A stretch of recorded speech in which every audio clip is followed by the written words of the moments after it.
free to drop questions below. I will try my best to answer those, but I will be answering the questions that were sent to me first. And if I have enough time, I will roll over. So just like last time, we ran out of time. So I'm going to do the same thing where I have my little book of notes and I will be discussing investing, rather it's COVID-19 or not, right? I'm going to start with stocks, a basic crash on investing in the stock market, the pros and cons of doing so right now. And then I'm going to move on to different kinds of investments, including real estate. So some of these answers will be for when this epidemic, this pandemic is done affecting our economy to this gravity. But I do want people to understand that in my personal opinion, this is not going to be an overnight thing. This pandemic is here for at least the next 6 months to a year. And what I mean by that, the lasting effects of it, the virus, let's say they find a cure, it is gone in 3 months, but it's going to take at least 6 months to a year to repair the damage of 1 to 2 months of dealing with this virus, unfortunately. But that doesn't stop people from investing in the stock market. And when you follow the curves of like the Great Depression, one of the things you'll notice is that people who had enough money back then to invest in the stock markets or invest period, they were the ones who in the long term actually came out on top, became the multimillionaires, billionaires of their time. And even in 2008, when the housing market, when we had our last mini crash, you'll notice that there were a lot of people back then that were investing in the market aggressively. And those people within 5 years became multimillionaires. So I'm not saying that every stock is going to take 5 years. Sometimes it might take 1 year. It might take 6 months for you to make a lot of good profit. But it's also like, what are you choosing? How much are you putting into it? So we're up to 23 people. And I'm going to give it a couple of more minutes. And then we're going to get started.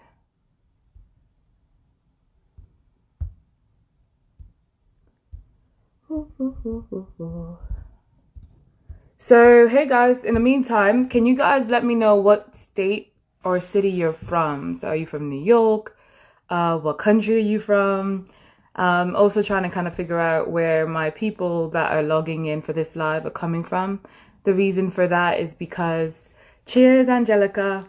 The reason for that is because it lets me know when I'm giving out apps and websites that you guys should be checking out, that if it should be in my international apps as well, or just my apps here in the United States. So shout out to New Jersey in the house. Selling a home, LaShawn, off topic, before we get to the real estate aspect of investing, I will say selling a house during a recession is a little bit harder. So you tend to have to price it more aggressively. And one thing to keep in mind as well is that if we are under quarantine, you can't really get people to go look at the property, right? It's kind of a little bit harder and it puts unnecessary risk out there. So if you don't have to sell, I would say hold on to it. But if you do have to sell, it's going to be more of a liability with you holding on to it. If you would like, feel free to reach out to me directly via DM, and I will discuss some of your options a little bit further and how aggressive of a campaign you would need to do. But your marketing campaign, if you're trying to sell a house during a recession, your bottom line price and your marketing will have everything to do with it. Shout out to Georgia, North Carolina, Texas, Brooklyn, Atlanta, Virginia, Cali, London, of course, my London fam. All right, guys. So we have 34 people and I'm going to get started now. So once again, my name is Jatali Bellington. I'm the founder of Kid2 Bank and Brilliant Minds Unite. We teach financial literacy to youth and adults. So, I mean, third graders, we're going up to college students and people who are trying to retire and realize they don't have enough in their 401k or whatever the situation is. But with that said, I'm going to get started now. Let me open up my notes to where I want to get started. We're going to start with investing. Of course, I'm going to talk about the stock market first because that's the main question. So we had 171 questions emailed in, which was really exciting and awesome. I read through all of your questions, and out of 171 questions, I would say literally 41 of them had to do with the stock market. Is this the perfect time to invest in the stocks or not? So with that said, I'm going to be discussing the stock market, little basics, a little crash course. We only have about an hour, and I might log back on for another 30 minutes like I did last time. Which, by the way, anybody who was part of that session, I will be emailing you guys the follow-up recap and some websites and apps. In fact, I delayed it because I received actually more apps and resources in regards to grants that I can send you guys. Plus my schedule has been kind of crazy in the house, but crazy. So with that said, I'm going to get started now. So reminder, right? The stock is a share in a company, right? It's equity in a company. When I say equity, I'm talking about ownership, right? So the positive thing about it is that there are different kind of stocks, right? So when you think about the stock market, it's an emotional person, right? And what I mean by that is, you know how oftentimes if one person doesn't like somebody, then other people tend to start following. And if that person has a big following, like let's say I had 1 million followers and, I didn't like one company.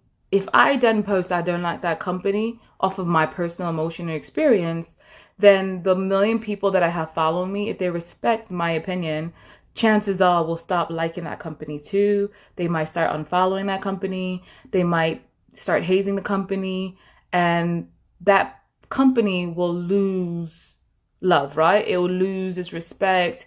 It might lose a lot of sales. It might do and perform poorly. So when you look at the stock market, it's really an emotional game.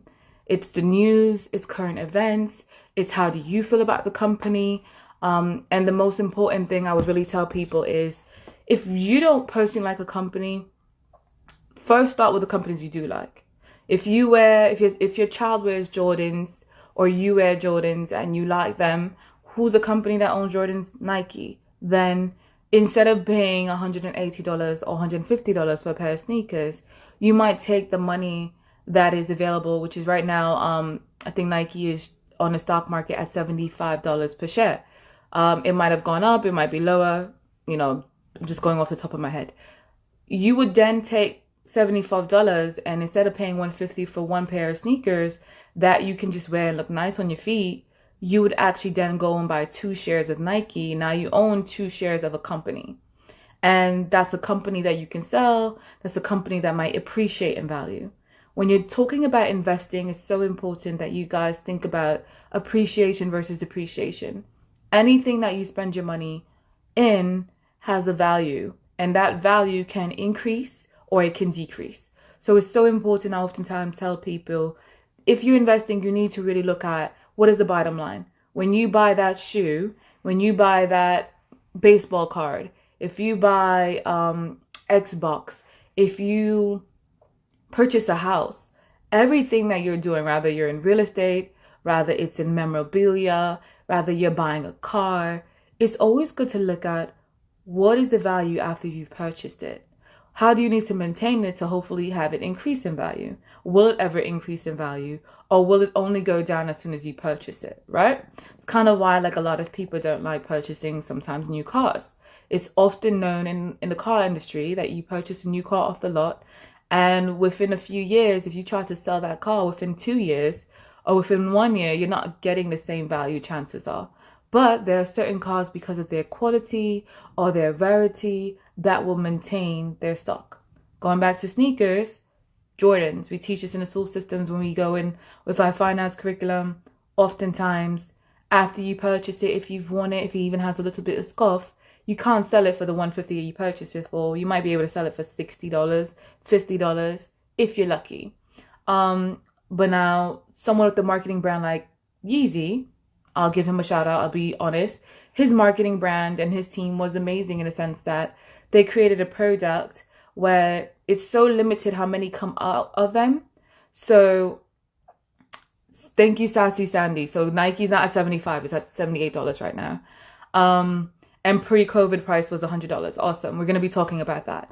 So yeah, so going back to Nike and Yeezy. So now the Yeezy, they send out a certain limited amount of sneakers.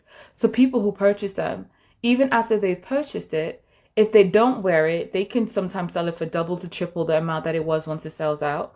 Or sometimes even better, even after they've worn it and have enjoyed it, if they want to sell those sneakers, guess what? Now Yeezys can be still sold sometimes for the same amount of money you purchased it for, because there was a limited amount, especially if you maintain them well, even if you were wearing them.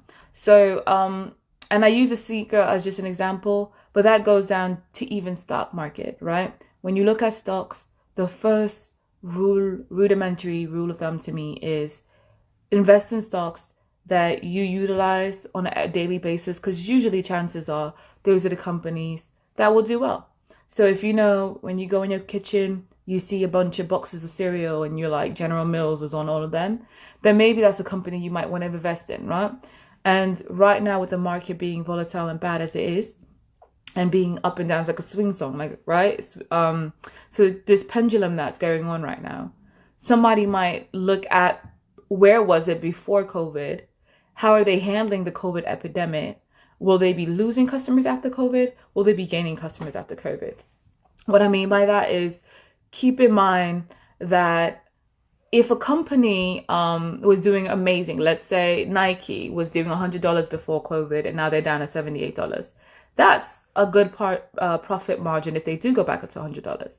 But one of the things that will impact Nike's impact, it will be, let's say for instance, Nike says, I'm laying off all my clients, all my people. I'm going to take the government bailout. I'm not going to hire anybody.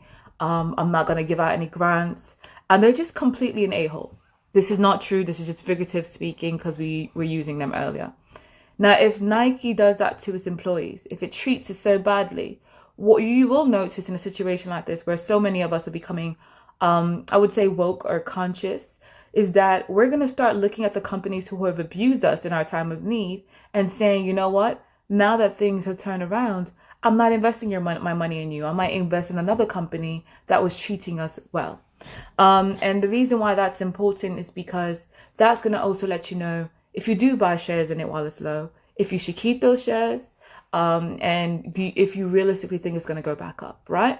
Who are their fans? Who are their supporters? What are they doing in this time of need? Those companies that are doing well, those companies might have a long-term chance of turning it around. Who has a budget and was ready for this, right? The people who you notice off the bat, boots on the ground running, a company that, they might have a long-term stake in this game because they obviously were prepared for something bad to happen. Worst case scenario, right? But then there are some people, like, let's say McDonald's. Now, this is factual. This is not just an example. It's been all throughout the news that McDonald's has laid off a lot of their workers. They really have no intention of paying them at this point. And they haven't really given any positive give back or feedback during this pandemic. It's not like they're going to get masks or anything. So when you see something like that, a company like that, in my personal opinion, I'm not sure even if I have enough resources that I would want to put into investing in companies, if I want to invest in McDonald's, even if their prices were going to go back up, because I feel like their reaction and their response to their workers is like, we don't care about you. And if you don't care about the people, the hardworking people that are working in establishment, then should you really be getting my dollars? And that's another way you can look at stocks, right? So once again, it goes back to what I call the emotional woman or the emotional man or the emotional person. Because in the end of the day, if that market doesn't make you feel good, you should not invest your money in it. Same way like fracking. When President Trump was going to become president, we all knew that he was pro-fracking if you followed his political speeches and the companies that he was shaking hands with and receiving checks from. So a lot of people knowing that there was a possibility he was going to become president, went and invested in stocks in companies that were doing fracking. Now, fracking, for those who don't know, is when a company goes into the earth and drills for oil. It oftentimes is very poisonous to the planet and releases a lot of chemicals and hazardous chemicals and negative things into the air, and it poisons the wells nearby and the people who are living nearby. Shout out to Dakota. I remember that they were dealing with the Dakota pipeline, and that was part of the fracking. But those companies, you might not morally support a company that is poisoning the universe, right? So with that said, although you know that company's going to do well, you might not want to take your dollars and invest in it. So fracking companies on average came from like $5-10 to like $30-40 with Trump becoming president. It's a great profit margin, but do you want to invest your money in something that could be bad to the economy or to the world? So with that said, the two kind of stocks to keep in mind are fractional shares and full shares.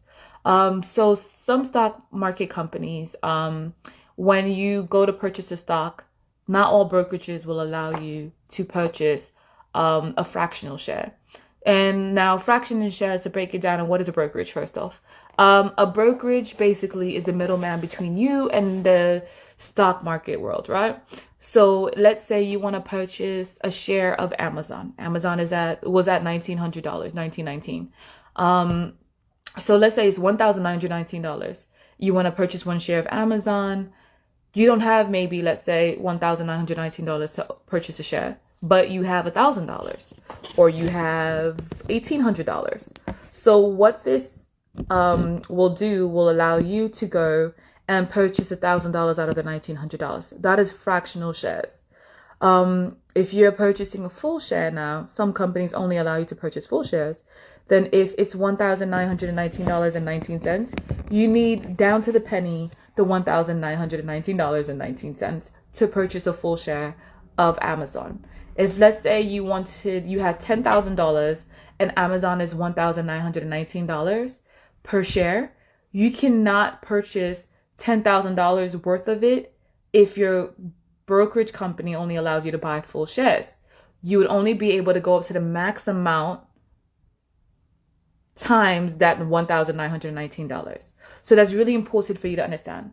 So when you're looking for the middleman, and once again, the brokerage account. So a brokerage account, not everyone is able to you can't just go to your bank account and say, oh, I have Bank of America. Like me personally, I have Bank of America, right? And now you can't just use your checking account and your debit card and purchase a stock. You have to have a brokerage. The brokerage is the company or the platform that you actually purchase the stocks from, and they manage all your stocks. If you are starting out and you don't have a brokerage account, one of the main brokerage accounts I think that is good for those who are starting out, and let's say you want fractional shares, is, I would say, Stockpile. The reason why I suggest Stockpile is because it's easy. It has no fees, and this is just my opinion. There are others out there. Do your research. Of course, at all times, do your research. Look to see what you like better. But with Stockpile, for instance, they allow fractional. And the one thing that I like about Stockpile is, for those of you who know, I'm in law school. My main focus is cannabis law. So very big market, billions and trillions of dollars sitting there, I feel like, for people to really get. And with that market, one thing to keep in mind with that is not every platform has cannabis stocks. So Stockpile, for instance, has some, not all of them, and you could buy fractions, once again. So if you are going to be doing fractionals, and you know you can't afford full shares of stocks, which personally, of course, if you can afford a full share, get a regular account, brokerage account. But if you can't, that's one of my favorite partials. There are other companies that do it, but each one has their pros and cons. I'm only saying that one just because oftentimes when I'm dealing with youth, I will suggest that one. When I'm dealing with newbies or parents who want a custodian account for their children, and want to allow the child to log on and have their own account, I normally suggest that company. Is just easier to utilize, and it's a very easy, kid-friendly, adult-friendly company. The next company I would suggest, if you need a brokerage account, for those who once again are starting out, or even if you're a little bit more advanced but you would like a lot of options, is TD Ameritrade. The reason why I'm suggesting TD Ameritrade, once again, it's a company. I'm not, being paid to say these companies, but so TD Ameritrade allows you to not only TD Ameritrade, in short, allows you to buy full stocks, which is a negative thing. You can't buy fractionals on TD Ameritrade, but it does allow you to purchase cannabis stocks. There's a whole lot of those companies that are listed on there that most companies and most platforms will not allow you to purchase. So that's one thing to keep in mind. As well, TD Ameritrade has Canadian companies. So like, let's say it's a cannabis company, pharmaceutical, dispensary, the list continues, medicinal, CBD oil company that is only in like Canada and other places. This will be something that you will then be able to go on that website, on that app, most of the time and find most of them. As well, most of the companies that are in the United States, period, and in Canada as well, that you would like to potentially invest in, are listed on their site. Plus, it's a very easy website. Once you sign up and you get the kind of account that you want, and you keep in mind if it's FDIC insured or SIPC insured or SIDC. I'm getting the initials confused. But when you look it up, you'll notice that it'll ask you what kind of insurance that you have. That's something really important for your money and your investing. If it's not money that you're going to leave in your account, then it's something to really think about. Where do you want it to be insured? So Fidelity does have fractional shares, but Fidelity, in my experience, especially during COVID, has had a few hiccups. So there's other companies like Robinhood, Stash, that, Fidelity, that people have, Ally, that people have. But because of the position that I'm in, I've been hearing a lot of complaints, and I've been hearing a lot of the issues that people have been having. So I only mentioned the two companies that haven't really had issues so far. And the issues that I've been coming across have been, for instance, Ally and Fidelity. I have friends who have those accounts who are basically saying, and loved ones who have those accounts, who are telling me how when they were trying to sell stocks, the company wouldn't even allow them to like log into the account, and there was issues just logging in, so they could sell the shares that they no longer wanted. That can be really problemsome when you have a volatile market. If you read something in the news that makes you feel like a company's about to file bankruptcy, you might want to sell your stocks, right? And before they file bankruptcy, because if they file bankruptcy, you go down to zero. It's none of the negative things about bankruptcy with these companies and stocks. So you might want to log in. And if right now, with the basic stuff that's happening right now, those companies are having glitches in their apps, like Robinhood went down, it made major news. It was about a week or 2 weeks ago. Too many people were logged on trying to sell their stocks. They couldn't even log into their account to sell stocks. And so imagine the problem with that is this. If you try to sell a stock, right, and it's at $10,000 profit, let's say you were at $10,000 and you notice something bad in the news and you want to sell it, and you can't log into your brokerage account to sell it in time, what ends up happening is that the next day it might be down to $8,000 per share, and you just lost $2,000 per share, from 10,000 to 2,000, to 8,000. So once again, I'm not really mentioning other companies just because I've been seeing little hiccups with them. I'm not saying that they're pro or anti. I mean, I have personally more than one account and more than one brokerage that I utilize, from E-Trade to Vanguard, you name it. But at that same point, does it mean for different reasons? Some is for international trading. Some is for just here in the U.S. Some is because I want fractional for a company that might be high, and I'm like, I don't want to spend that much on of my savings in a particular company. The list continues. All right, so moving on. So we talked about fractional and full shares, dividends. So dividend stocks, and when you're investing in the stock market, there are some companies that, in addition to you owning the actual stock, the company will pay you a certain amount of money just for being a shareholder. They basically pay you, it's like a residual income potential. So when you're looking at stocks right now, definitely look at companies that are dividend stocks. You literally can Google dividend stock companies and you'll find a bunch of them. and you'll be able to look through which companies are giving out dividends, right? To give you an example, some are done quarterly, some are done monthly, and some are done annually. So like, let's say you had a company that gives out 69 cents per share to shareholder, and you have 1,000 shares. It adds up. So before you know it, monthly, you might be getting that amount, right? So, or let's say it's $1 per share, per share that you earn to the shareholder. You being the shareholder, right? So let's say at the end of the month, if you own 10,000 shares of that company and you're getting $1 per share dividend because you're an owner of that share, then it's something great because you might be getting monthly $10,000 or $1,000 just because you own those shares. So it's really important for you to understand dividend stocks. And different kind of stocks are like REITs, real estate investment trusts, where you can own, there are companies that own like buildings like, let's say hospitals and things of that nature.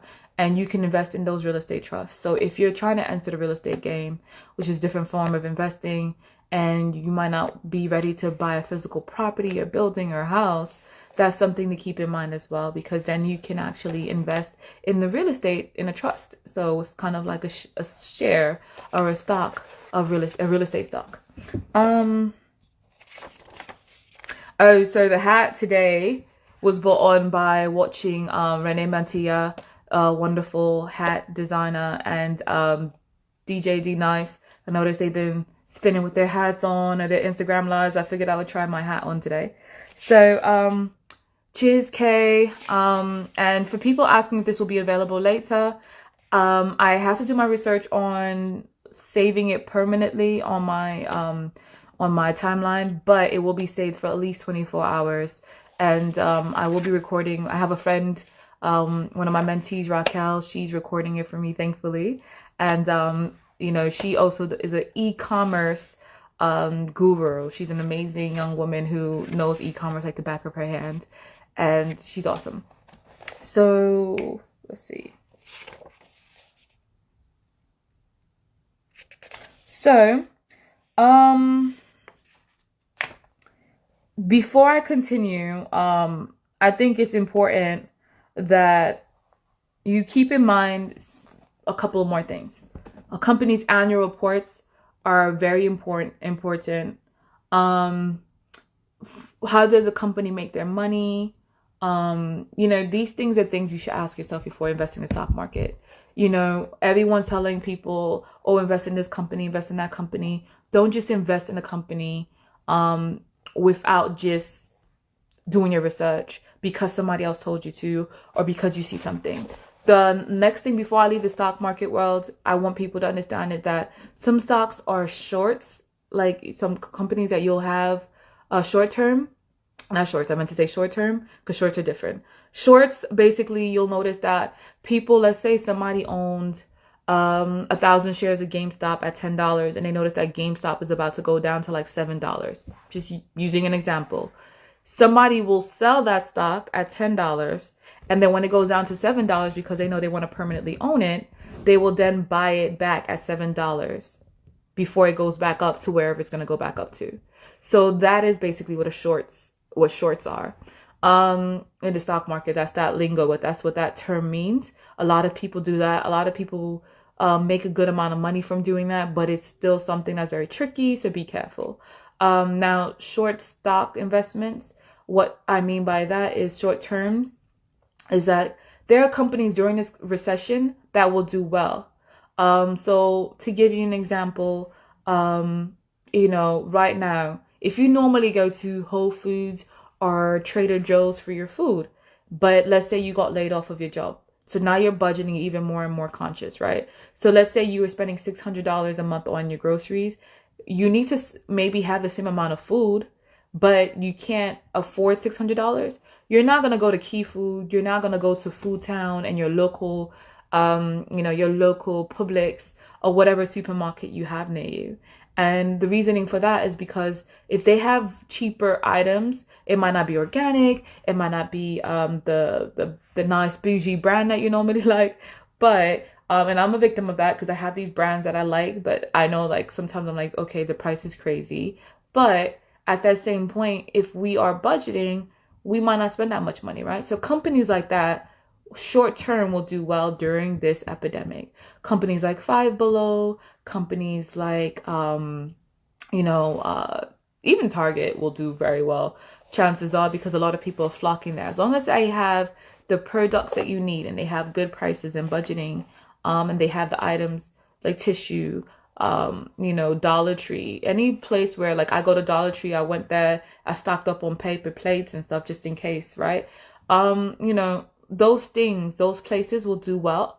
But when the economy picks up again, depending where it was at before, keep in mind that if it went higher, stock value price, when the economy picks up again, it's going to probably go back down low again, realistically, unless it did something really epic that's going to leave them with a mark in this game to remain after the economy picks up again. So those are short-term stocks that you have to watch closely, monitor the news, and see what's happening. And then long-term stocks are companies like, let's say it's a company that you wanted and it was at $40 per share and it was kind of like high, right? And you might have had only like 5 shares and now it went down to like 20 shares, $20 per share. And now you can afford like 100 shares of it, right? A company like that is a long-term goal. It might take 2 years for them to go back to where they were at before. It might take a year. It might take 3 years.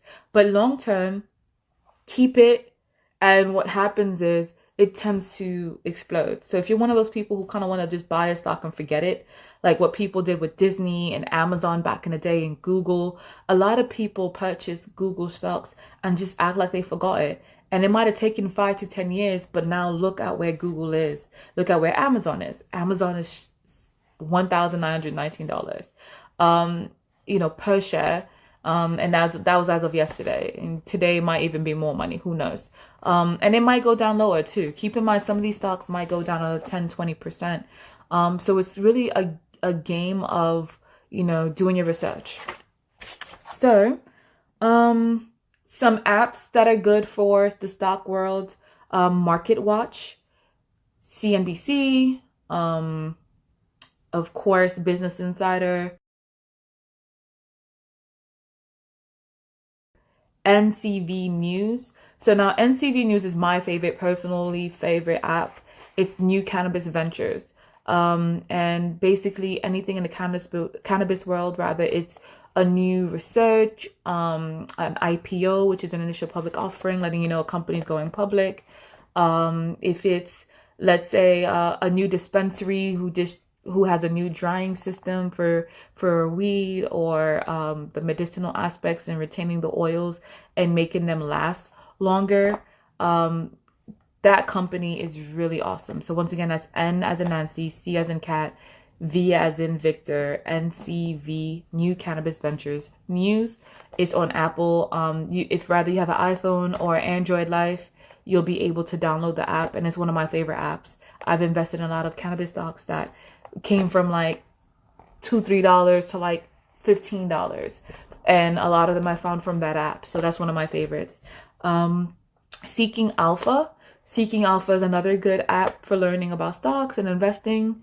And they have a lot of companies that I've even found on that app, on that website, that I was like, oh, okay. And then they did well. So don't sleep.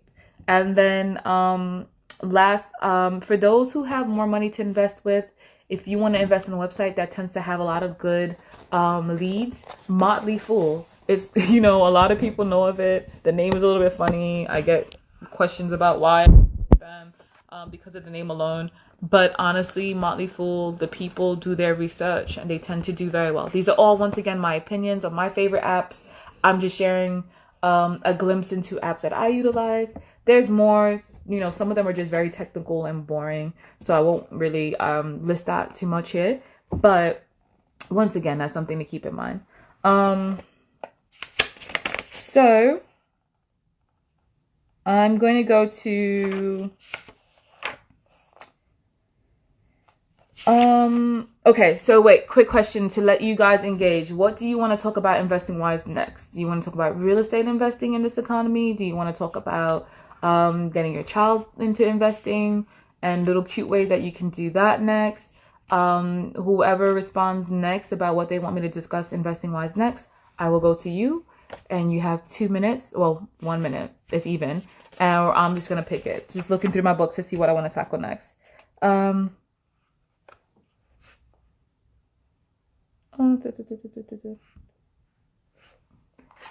right. So real estate, everyone's saying real estate, so it's going to be real estate.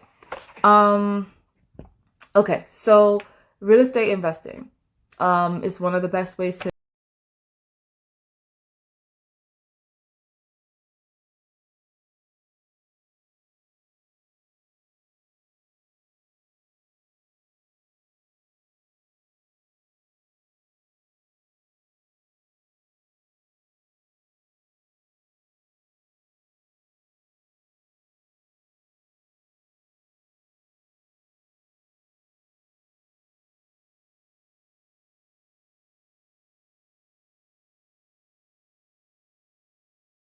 make money. I know a lot of people, that's how they really made their mark, was through real estate, including myself. It's a really, really, really good way to branch out. So with real estate, you can do REITs, which I was mentioning earlier, which is where you own stocks in a real estate company that invests. One of the ones that's kind of an example, I'm not saying I'm not supporting pro or against it, but like the other day, Jay Morrison, he created this real estate trust where his company, they go and they purchase properties, and the shareholders all kind of help pool their money to help him purchase these properties. And they, they're shareholders, they get a percentage and they can pull their money back after a year. So that was just one example. I'm not saying I'm pro his company or anti his company. I'm just giving you as an example because I know a lot of people on my page know about his platform and what he's doing, and that's what it's really about, right? So with real estate investing, one of the main things to think about right now is that you have to be very mindful of selling in this market because you might not get top dollar, right? There are some people who will still give you what you ask, and it's about the marketing I was mentioning earlier. But at that same point, there's a very good chance that everyone is holding onto their purse strings very tightly. What makes it harder right now for real estate investors, sellers, or even real estate agents is that we are under quarantine, so we're not supposed to really go out. Recently, I haven't looked into it to confirm it, but I was reading a post and by Crystal Young Law, I think it was, a friend of mine, and she posted that potentially there was something that released a statement saying that real estate investors or real estate agents are essential. So showing properties was still important in this economy and they shouldn't be under the quarantine lockdown. I don't personally believe or agree with that because I feel like every time we go outside of our houses, we're putting ourselves at risk, we're putting other people at risk, and we're putting the homeowner at risk, depending if it's a property that still has people living in it. And I think the parameter should be a little bit more. Gotta go to the property, show it to this person, and there's a very good chance that they might try to lowball you. So if you have a property that you are working on in selling, if you can hold on to it, I really tell people right now, hold on to the properties and sell it when the market starts to go back up and when the curve goes back up, unless you find the price that you want for it. Also realistically thinking about long term, if it's a liability for you. If you were in the middle of your first flip or property, I had one of my mentees, she was in the middle of flipping her first real estate property. One of the things I do not suggest is taking all your money to purchase a property. So she unfortunately took a lot of her money, took all of her savings, and left herself maybe like $2,000, not thinking this was going to happen and that she would have been able to flip it before anything went wrong. She took a lot of her money and purchased a property. And now she's in a position where she has to pay a mortgage on the property. There's an overhead. It wasn't a flat out buy. It wasn't a cash purchase. So she has to pay a mortgage on the property. And if she pays that mortgage for the next 3 months without her selling it for the next 3 months, she'll start to really, she won't be able to afford it. And so a property that she's newly flipping would go in arrears and it would be a problem, right? So some places you hear, oh, there's stuff that's going on where they stopping the modification for a certain amount of months. but we don't know how long this is going to last. So if this lasts for 3 to 6 months, which it realistically can last another 3 to 6 months, they might not be allowing people to defer their mortgage payments for another 3 months. Canada, through my friend Pauliana Reed, I found out was doing, I think, 6 months deferment of mortgage, which is amazing, right? But not everyone has that luxury. So if you're somebody who's in a position that you cannot afford to hold on to the, so yes, Sassy Sandy is basically, kind of like a mortgage forgiveness, but the government stepped in and saying that, oh, you don't have to pay for 3 months. But, once again, the process to request after the 3 months, let's say the 3 months wasn't in the equation, the process of really realistically getting a mortgage forgiveness without this particular situation is not the easiest. People make it sound like it's like just that easy, but it's not necessarily that easy. And you have to sometimes pay for lawyers and attorneys to help you. Because if you try to do it yourself and you don't get approved for like let's say a remodel or something like that, that's something to keep in mind. Another thing, it's not that easy. So you might have to pay someone, and that person might want to ask $3,000-$4,000. So someone like her who only has $2,000 left in savings, and now if she doesn't have a job because a lot of companies have laid off their workers, she's not in a position really to be paying that. So she might long term be like, hey, this property was worth $200,000, but I'll sell it for $180, and as long as I break even. So let's say she bought it for $175, and let's say the property's $175. She put in $100,000, and she's able to sell it for $180. She's paying back the bank their money, right? And she has $5,000 profit. Sometimes that $5,000 profit is better than the long-term game of being stubborn and then having a property that you can't maintain. So that's one thing to keep in mind. Another thing to keep in mind with the stimulus is that, unfortunately, as investors, let's say you had a property, you were managing more than one property. I had someone send me this question, so I'll be answering your question now. Another question from the emailed people. Someone says, hey, Jatali, they were like, they have a modification on a property. They're in the middle of a modification. They were in foreclosure. They were about to lose their property. Then they finally got a modification. It's only been 3 months into the modification. And now this happened, and they're not making money. They're not bringing in money. If you're not bringing in money right now, the whack thing about this modification and this whole situation is that legally the government has not given any relief for modifications. So if you are a property or real estate owner and you have a mod on any of your properties, please understand that you, by law, as of right now, have to keep making your modification payments. You cannot stop making your modification payments. If you cannot mail it in, because most modifications you're supposed to mail in the payment via a certified check or a bank certified check or a money order. If you are one of those people, the only option you have is to call in and have them pay via card,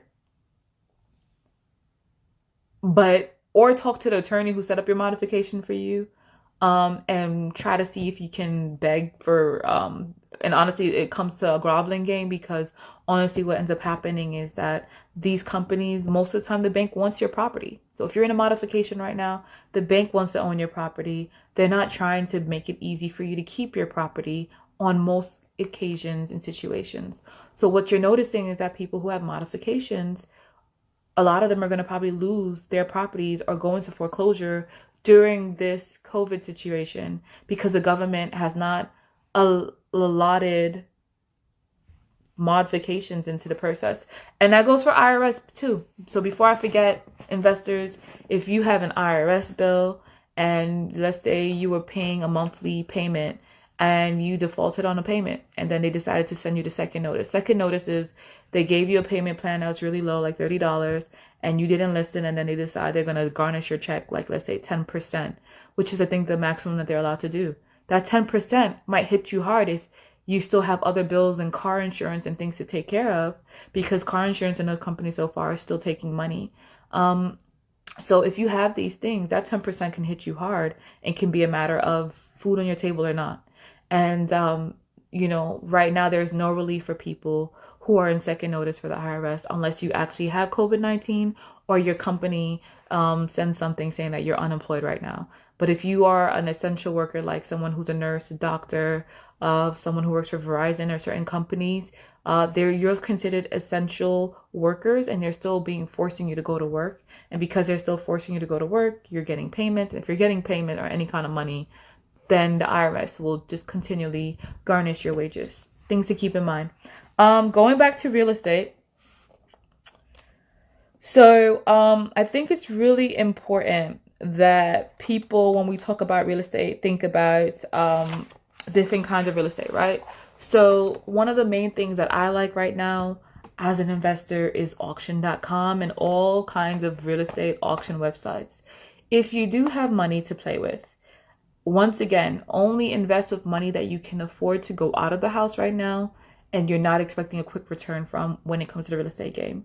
If you have $10,000 in savings and you're a little bit more of a risk taker, you can take $5,000-$6,000 of that money, but always make sure you leave something behind in your pot. That's my personal opinion. I honestly, if I have only $10,000 in my account, would not take that much money to invest with. I would be more interested in investing with like $3,000. The cool thing is that you can find real estate properties for as low as $3,000. And one of the ways are auctions. So normally every city will have auctions on properties that are like abandoned, have squatters, have settlement issues, properties that they see through IRS, the list continues. So when they have these auctions, or sometimes it's just like bank foreclosure auction, right? So like, let's say Bank of America. Right now you could go on their website. Bank of America has like a foreclosure section of properties that they own, that the people have mortgages with them, and then they defaulted and they're selling the property online, or they're selling it in person. Because right now we are not supposed to be going to places in person, until that is lifted up and you could go to physical auctions, I would tell you to go to online auctions. Detroit has online auctions for real estate. Maryland has online auctions. New Jersey has online auctions.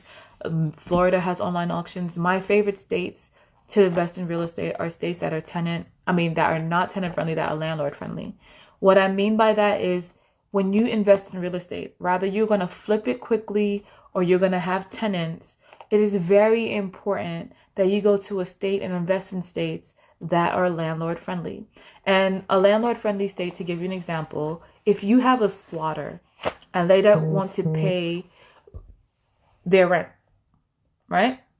Legally, by law, within a month, you can kick that person out and have the marshals, a court document, the police roll down and escort this person out of your home. You change the locks, all as well, right? Granted, they might be salty and mad about it. So keep in mind that those landlord-friendly states are your best friends.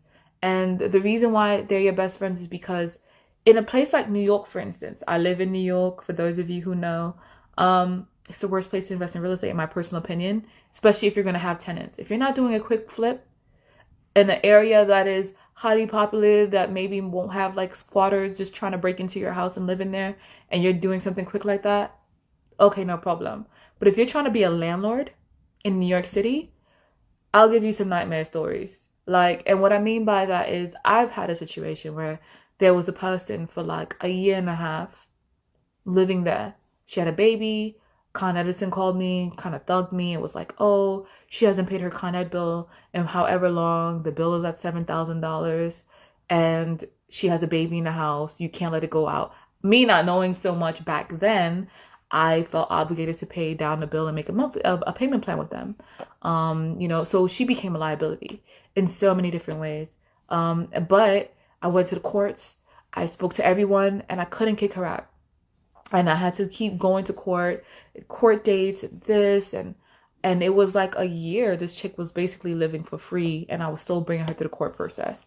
At the end of the day, I ended up having to pay this person, who was a swindler, $10,000. And I hope anybody who's on this feed, if you have a grimy nature, don't take this story and repeat it, please. But I'm going to hope that everyone on my feed is good energy. I'm a Pisces, so we like good energy. Well, energy. So yeah, so this chick, I ended up having to pay her 10K and offering her this money up front and saying like, look, leave, or I'm gonna start making your life impossible. And she was like, what do you mean? I was like, I'm gonna turn off the heat, baby or no baby, and you're gonna have to find a way to pay the heat. And I'm gonna start dropping roach bombs because it's my job as a landlord to make sure the place is habitable. And I started giving her like little things like that. I'm gonna make your life difficult. And when I said that to her, finally, that's what made this chick take the money and just leave with her baby. But I mean, thankfully she didn't wreck the place, but it was a very bad experience because once you get one bad tenant, it's like to go through a year of them paying rent free, where that was a property back then that actually had an overhead. So I had to pay the mortgage or my credit would be messed up.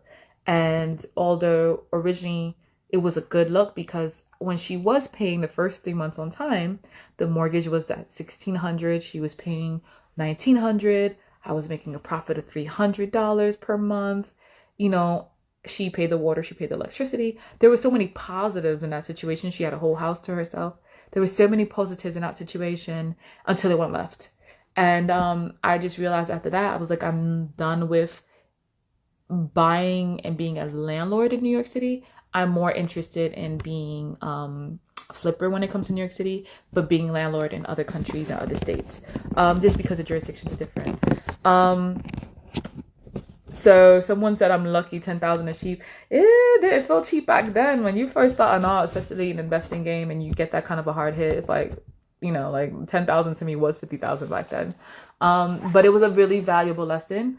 So places like Florida, although I don't want everyone rushing to Florida because that's my favorite place to invest in. But, places like Florida is a great place to invest just because it's landlord friendly. You have a lot of good auctions online where you can buy pre-foreclosures, short sales, probates. You can buy just prop people who sometimes are just putting their properties on the market. And you get lucky because it's an auction, right? So sometimes there's a minimum bid.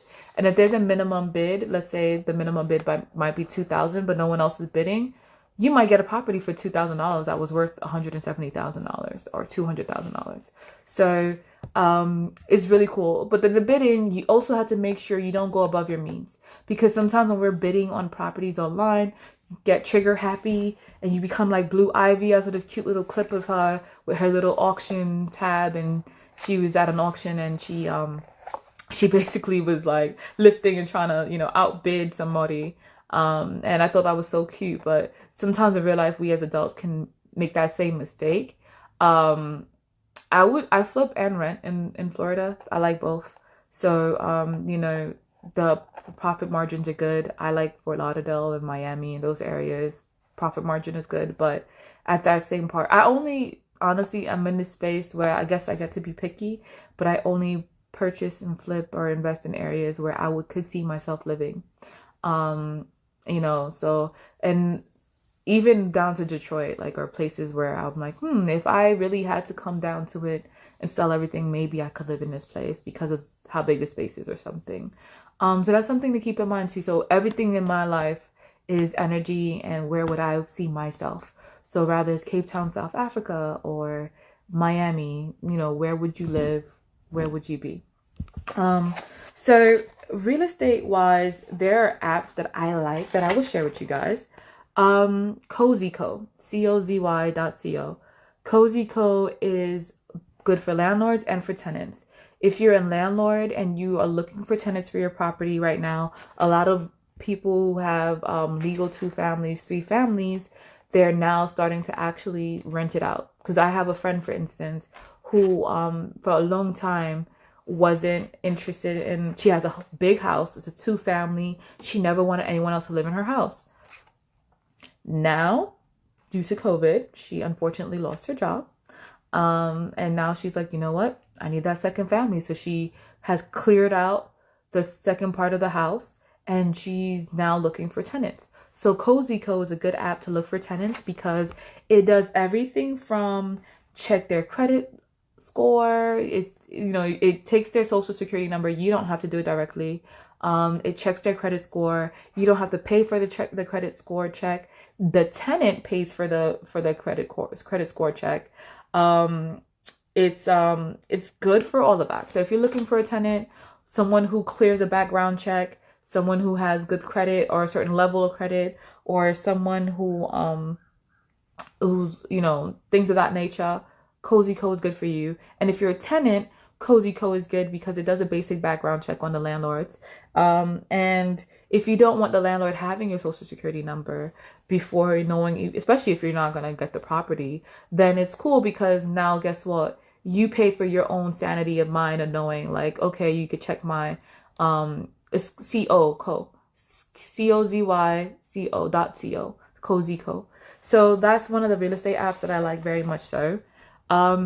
If you are into real estate and let's say you are a new investor and you need to take pictures of the property and you want everything to have like so you can create custom floor plans or upload the pictures for potential buyers or investors to see the property, Magic Plan.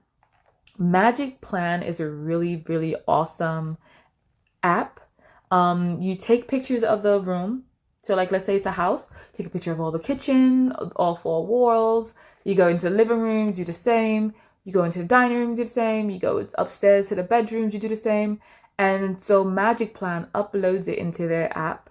And then Magic Plan will then allow you to, all right. So the live is gonna probably cut out. I will go right back on for at least another 30 minutes just to let you guys know what's happening when it happens. But I will go right back on and finish off what I'm saying. So Magic Plan is a good app because if you're a real estate investor, it's really something that's good advantage to have. So you can like show other investors the property you're about to flip, or even for your own personal usage, being able to keep track of these real estate apps and being able to like, okay, my property, let's say if you have 4 properties, you can know the floor plan of all those properties and you can talk to your contractor and be like, hey, this is what needs to be fixed in this house. This is what needs to be fixed in this room. This is the ideas that I have for this room. Is it possible for me to get this, you know, I want to get this wall removed. Can we go check to see if it's a low bearing wall? So Magic Plan is a good one. Another real estate app that I like is LoopNet. So LoopNet is another website that you can look at commercial buildings and commercial real estate and different type of real estate buildings and properties that you can then invest in. So the cool thing about LoopNet, LOOP net. So the cool thing about LoopNet is that so one of the cool things about LoopNet is that let's say you want to look into commercial real estate versus just regular auctions, LoopNet has those options there. And you'll get some good deals. It's kind of like the MLS of commercial real estate. So I think that's really cool.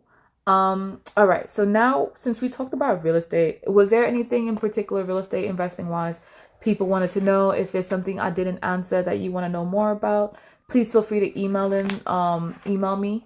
My email address should be in the link tree. But yeah, feel free to send me an email or DM me the question, and I will try my best to answer it if it's something that I've experienced or done. Once again, like if you are in real estate, don't shy away from squatter properties. Don't shy away from foundational issues. You know, just get the right team. And what I mean by that is even squatters, right? I've had like in New Jersey, for instance, there was a property and we paid the squatter $1,000 to leave.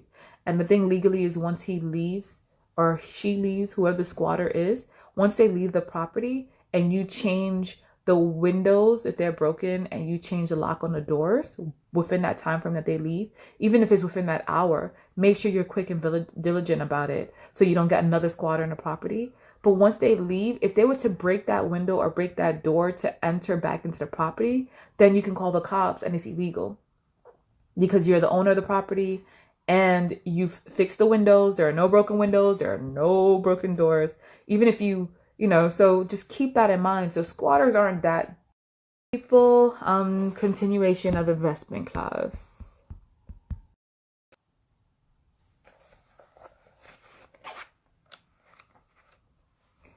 Hi people, continuation of investment class.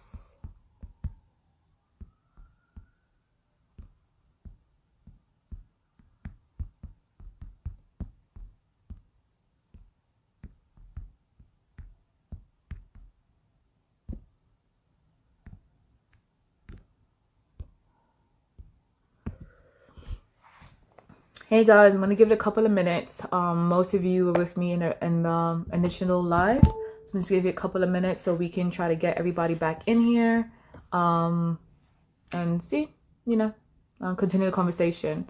The last thing I was mentioning was like, as a real estate investor, um, not being afraid of a squatter, and shying away for things of that nature.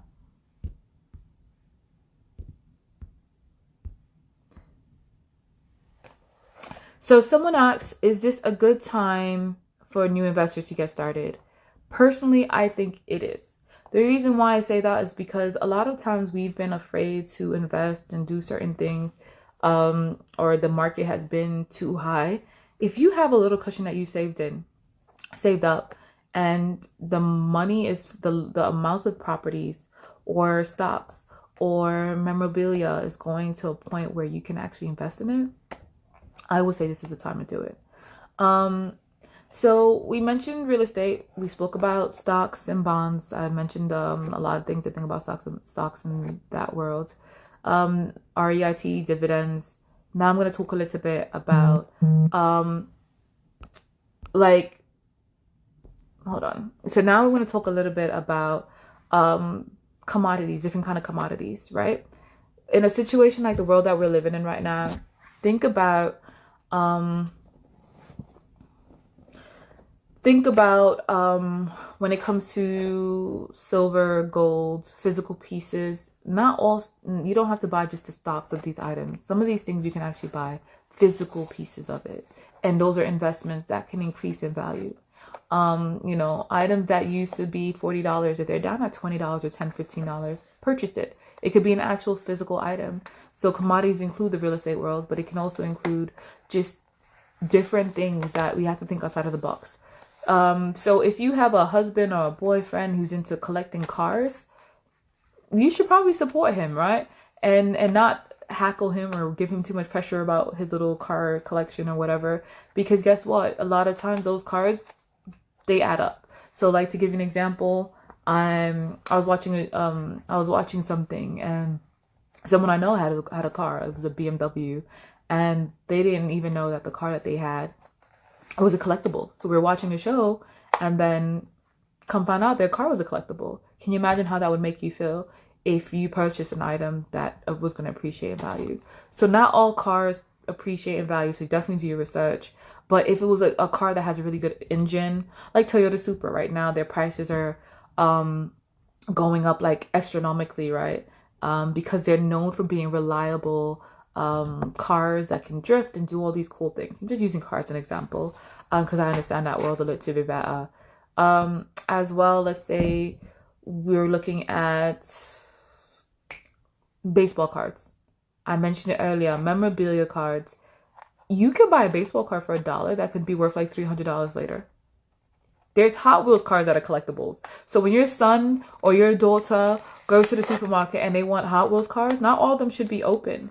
Every Hot Wheels car is a potential collectibles item. So something that you could buy for like 79 cents or 59 cents at the supermarket, or $1 at the supermarket, might be able to be $30, $40 online. So even when you're teaching your kids about memorabilia, I know adults who collect action figures, and some of these action figures might have been purchased for $10, but like 5-10 years later are now worth like $1,000. Okay, and I mean, this is real stuff. So keep in mind, once again, this is very important for you guys to understand and know. Like, everything has a value.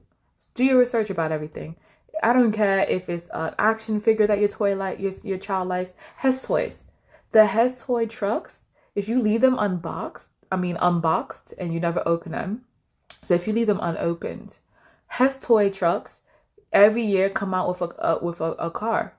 So most of those are collectibles. Some of them are worth more. So you buy it for like $10, $20, and they go up to like $100, $200. And some go up to like $5,000, depending the year, depending how long you've had it. So everything, I'm telling you, is a potential investment in life. So start within your means. When you're investing, start where you can, right? Don't think like there is a curve to investing, that you have to buy something that's at $1,000, like Amazon at $1,000, because it's going to go up to, $2,000. I mean, Amazon is $1,900, but so that's basically $2,000. But don't think you have to buy it at $2,000 and buy 5 shares at $2,000 because it's going to go up to like $2,300. How much profit are you actually making? It might actually behoove you to purchase a stock like, I'll give you one of my stocks, right? I'll give you an actual number. Hold on one second.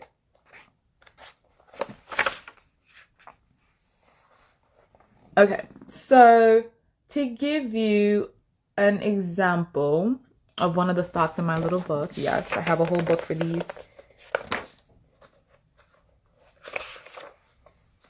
Enbridge, right? ENB, E as in egg, N as in Nancy, B as in boy.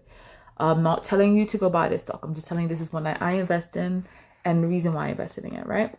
So if it's a stock, right? It was right now it's at $27 per share.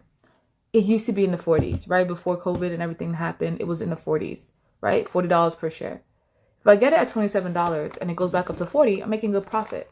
Now, when you're looking at cannabis stocks, right? I'll give you one of my favorite cannabis stocks, right? Let's say you have a cannabis company that you like, and out of those cannabis companies you like, right? You purchase one for like 50 cents per share, and you buy 1,000 shares of that, and then it goes from 50 cents to like $4.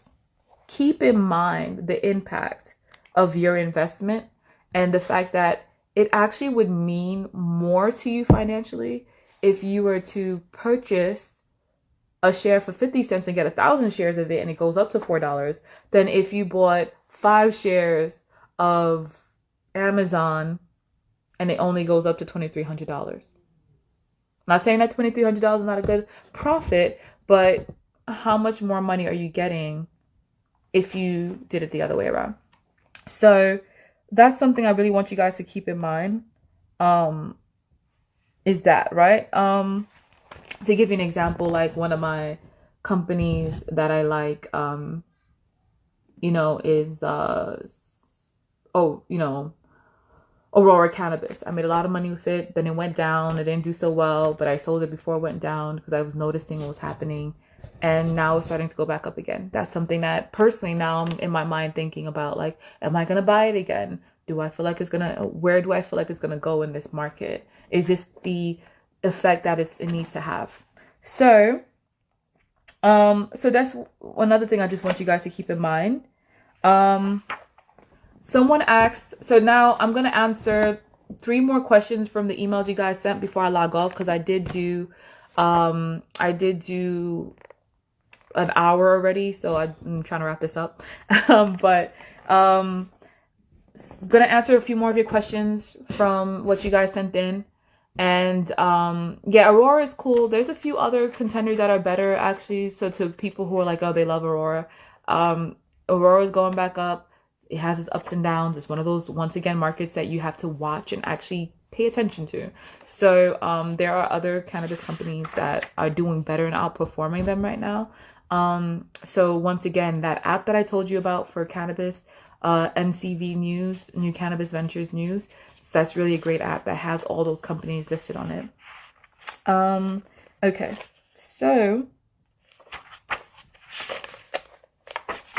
one of the questions is, what happens to my stock if a company goes bankrupt? If they file bankruptcy and you have stocks in it, you go down to 0. You don't own the stocks any longer. It's different than if their company's value goes down to like 10 cents. You still own the stock. But if they file bankruptcy specifically, that's something that I always tell people, pay attention, because once you file bankruptcy, if a company files bankruptcy, even if you own shares, you wipe that down to 0. And if you wanted to share again, when they start making money again, you would have to repurchase shares. So you potentially lose your money. So pay attention to when companies file for bankruptcy, especially if it's a company you're investing your money in. Bankruptcy is a public information, so just pay attention to make sure they don't file bankruptcy. Someone asks, as an investor, should I buy a used car, a lease, or finance a car? First off, financing a car personally is not my favorite thing to do. I think it's really not really a good idea, because there are a lot of hidden fees that these car salesmen and car dealerships have nowadays. So it's almost like they don't want you paying, like they'll tell you the car is $10,000 and you get there with $10,000 cash. And then they're like, oh, you have to lease it.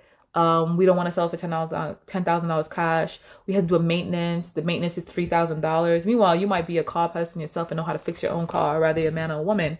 And they're looking at you like, oh yeah, but you still got to use our maintenance. And so there's a lot of hustles. So be careful with the whole financing and leasing a car. With financing a car.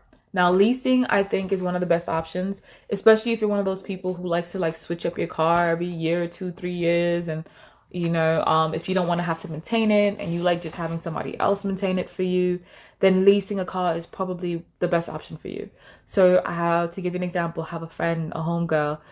Since I've known her for the last 15 years, she stays in a new Benz. Every year she has like the 2019 Benz. She has this. It has helped her build her credit. Her credit is good. All these cool things because she keeps leasing. It can be expensive. It kind of adds up, but it might be cheaper to you depending how good your credit is. It might be worth it for you to actually, lease a car. My personal favorite, because I'm a budget person, I'm always going to tell people that it's best to just buy a secondhand car. I don't personally believe in buying a first-hand car just because as quick as you buy it, it depreciates in value. A 9 out of 10 chance. Unless you're getting a 1 out of 10 limited edition Lamborghini, there was only 20 of them in the world. Most of the time when you buy a car like a Honda or whatever, once you drive off the lot, it doesn't really maintain that much of its value. Whereas a second-hand purchase, you buy it flat out, there's no overhead, and you own the car. Flat out. I'm always going to be a fan of straight up owning whatever you're going to have. So I'm not a big fan of leasing. Even houses, if you could buy a property cash, buy it cash if you can afford to do it, versus paying a mortgage and things of that nature. Unless you're trying to build your credit and you're trying to play that game where you're trying to utilize it to also build your credit insurance and your history, then that's different. Next question from you guys. How do you teach yourself how to break bad habits if you've been doing them your whole life, if you already are an adult? I think that was an interesting question to me. I don't think there's a clear answer to that, because me personally, anytime I have a bad habit, I'm human. I'm going to have habits that are not necessarily the best thing for me to do.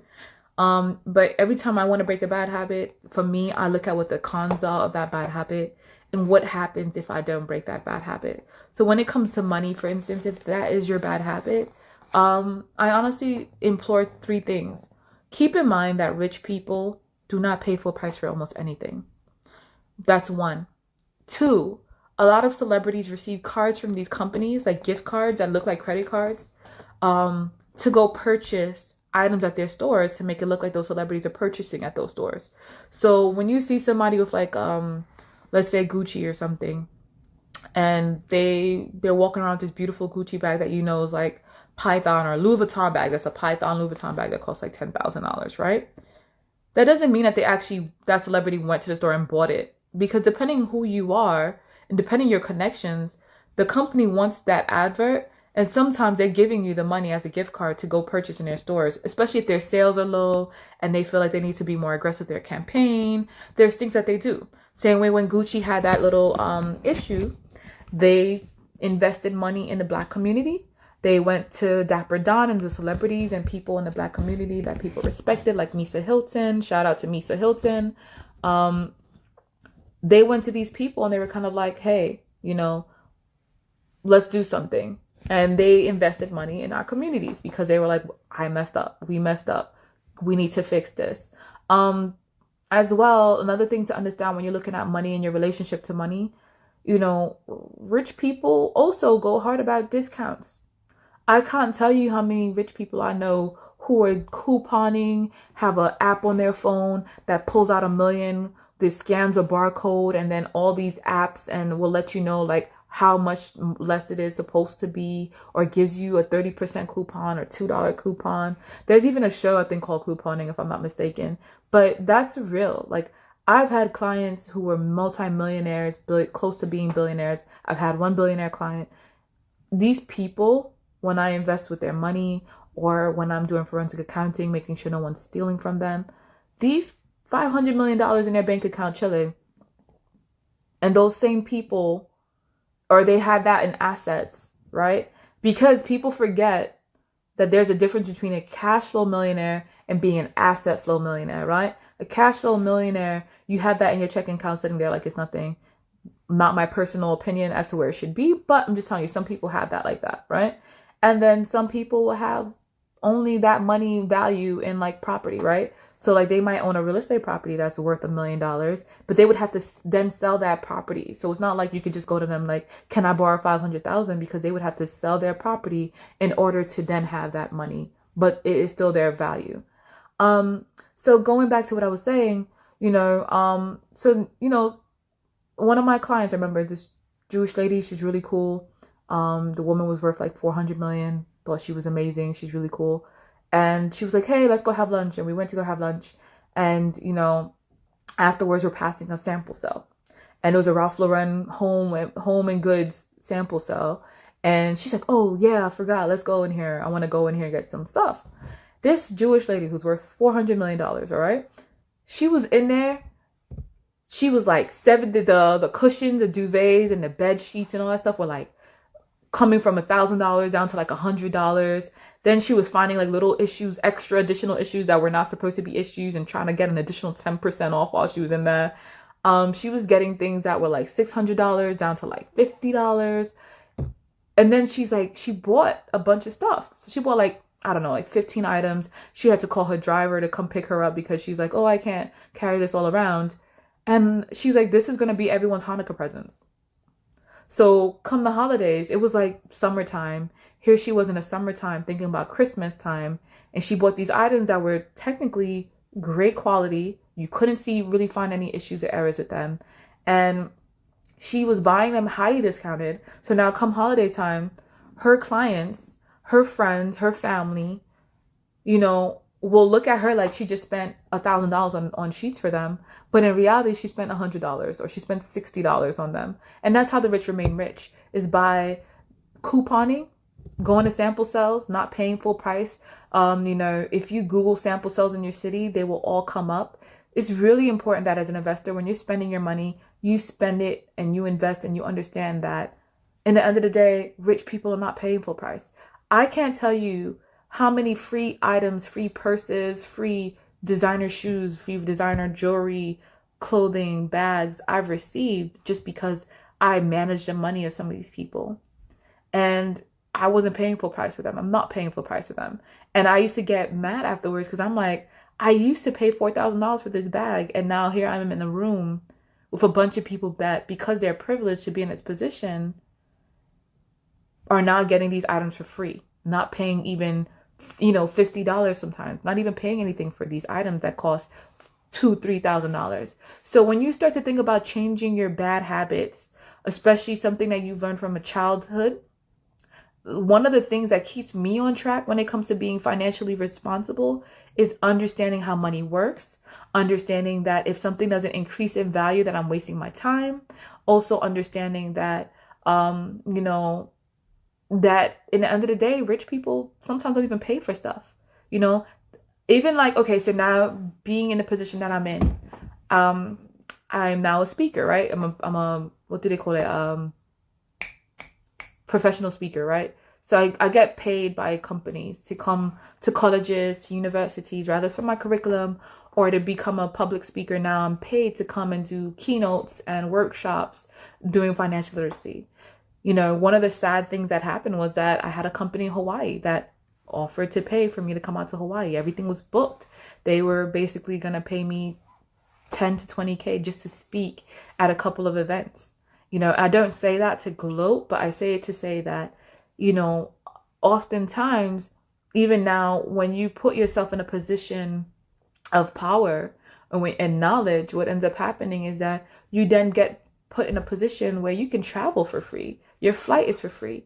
I can't tell you how many trips I've gone on where I'm like, if my family can't come with me and you're paying for everybody's flight and seats and everybody's hotel, and you know, that's the end of that. Like, you know what I mean? I can't go because, you know, especially like, for instance, I remember last year there was a trip in California, and this school wanted me to talk, but I have to bring my son and I had to bring backup. And I'm like, look, like, you know, his dad can't come. I need to have an assistant with me. And I have to pay her because I can't imagine, I can't expect for her to come for free. So if you really want me to come to your state, in your country, wherever it's going to be, you're going to need me to pay. You're going to need to pay for my assistant's flight. You're going to have to pay for my son's flight and pay for my flight. And companies will tell you yes. And I remember that I learned that from another woman, where this woman, it was a Caucasian woman, and she bought all 5 of her sons plus her husband on this conference. And I remember they paid me like peanuts. And when I asked them for a higher budget, they were like, oh, we don't have more money for you. And then they paid that woman's flight. They paid for her kids' flights, and they paid for her husband's flight. Meanwhile, I didn't even know I had that kind of juice. And she wasn't really above me as a public speaker. She had less followers than me. She had, you know, I mean, I couldn't, she was in the game a little bit longer than me. That's about it. But other than that, you know, there wasn't like a PhD or something that she had that I didn't have. There was nothing that she did except for hold to her guns and make her demands and show her value and show her worth. So it's really important as an investor, as people, that you show you know your value, know your worth. And honey gal, this sounds cool. DM me about talking to your chapter. That sounds awesome. Okay, so I'm doing 2 more questions quick, and then I'm logging off for this live for today.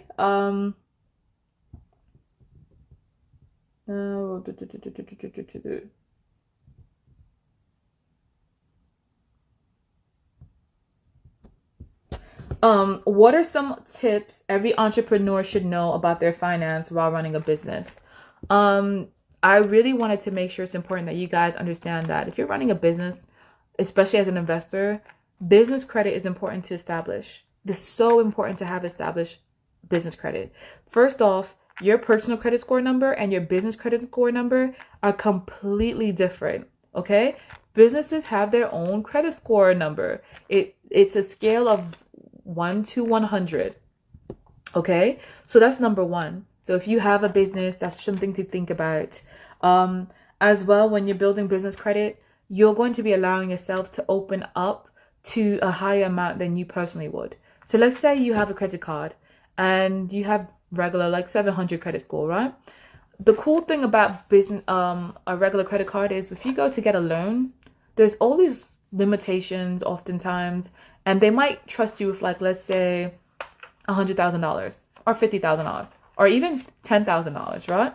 But when you're doing business credit, with good business credit, you open yourself to the potential, if you wanted a loan or a grant, of up to like $100,000, $1 million, $2 million. The money increases, especially depending how your business is performing and your business's credit. People also forget that with business credit, you don't necessarily have to have good personal credit. You can still build business credit, even if your personal credit is not the best, right? So there's different ways in doing that. I can't really go into it because it is like complicated, a little bit more complicated. And if somebody has those questions, I could definitely have that conversation with you a little bit further.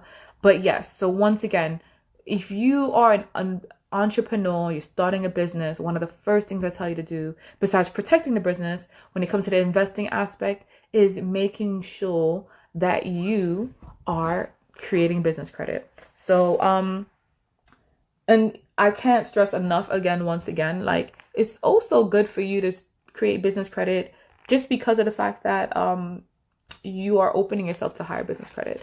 And, you know, like, let's say your personal credit, you should keep things separate. You know what I mean? Try your best to keep your personal and your business credit separate. The last question that I'm doing for today, I think, is going to be, what are good percentage rates for interest rates and APR? What rate is too high? Okay, so right now you'll notice right now because of COVID-19, a lot of companies are doing 0% interest rate deals, but those are limited time trials, right? Some of them are like limited to like 3 months, 6 months, or a year. So don't think because you now have this 0% interest rate that you're good, because a lot of those interest rates are going to go right back up to wherever they were. And what I mean by that is, let's say, for example, you had a credit card company, because you had bad credit, the credit card company tells you, okay, you're going to be at 24% APR. At 24% APR, keep in mind that you cannot, with a 24% APR, you cannot make minimum payments with that. If you're making minimum payments with a 24% APR and you borrowed $4,000, at the end of making minimum payments, it's almost as if you borrowed $8,000. And if you're really gonna do that, where you're borrowing only that much money, $4,000, let's say you spent that on a car, you could have bought an $8,000 car and just waited a little bit longer at that point, at that rate. So what I mean by that is, in short, your APR is really important, but the most important part is how much money are you paying towards your bill. So in the end of the day, right now, if you can't focus on APR and you have low credit score and you're going to get hit with a high APR, rather it's 24 or 25%, the next things you need to look at are this. Is there an annual rate for being a part of it? I think that no company should charge you an annual rate to be a part of them. Personally, that's my personal opinion, especially if you are budgeting and you're trying to start, whether it's Capital One or whoever. I think if they're telling you $99 a year, like there's a company, Credit One. They're like, oftentimes people with bad credit will come to me and be like, oh, is Credit One good? Credit One is not your friend, necessarily, my personal opinion. It's like a last resort, I would say. But with Credit One, they'll tell you $99 a year just to be, just to have a credit card with them.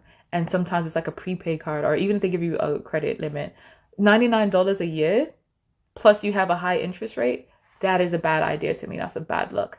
So personally, I would tell you that. I would tell you, keep in mind that it doesn't really matter what the interest rate and APR is right now, because to me, anything above 14% is too high. But it's hard for people to get a good APR and interest rate like 14%, because most people don't have good credit, right? And if you don't have good credit, that's something to keep in mind, right? That your APR is going to be high. So it doesn't matter if your APR is high or low. What matters is if you're making minimum payments or not. Do not make minimum payments. They're not your friend. It's your enemy as an investor.